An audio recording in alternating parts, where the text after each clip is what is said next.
Both chambers of Congress have now passed a budget resolution, a key procedural step that sets up the ability for Democrats to pass President Joe Biden's sweeping $1.9 trillion COVID-19 relief package without the threat of a filibuster from Republicans who oppose it.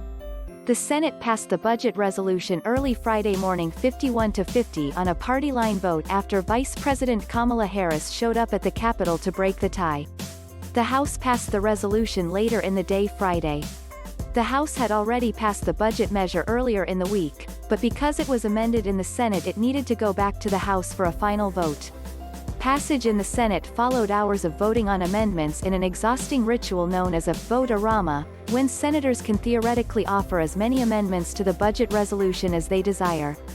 Those amendments largely serve as a way for each party to force the other side on the record about controversial issues, and most of the GOP amendments were defeated.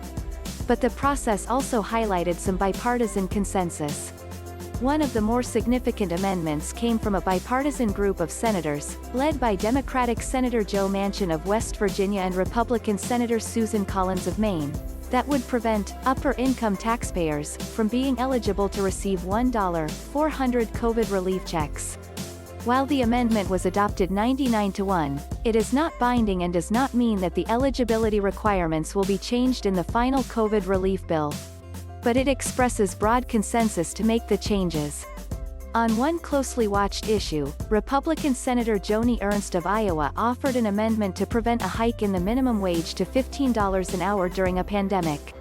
Democrats want to include a $15 minimum wage in the COVID relief bill, but her measure could have been complicated for centrist members, like Manchin, who has a different position than most of his caucus and supports a more modest increase in the minimum wage.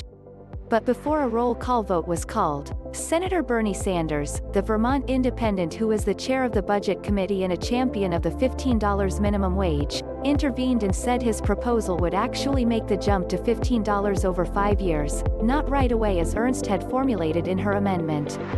With that, her amendment was quickly adopted by unanimous consent. An amendment by Republican Senator Tom Cotton of Arkansas in opposition to expanding the Supreme Court, the so-called practice of court packing that is advocated by some progressives to offset the conservative majority of the court, was defeated on a 50-50 vote. The budget resolution that passed is not the COVID relief bill.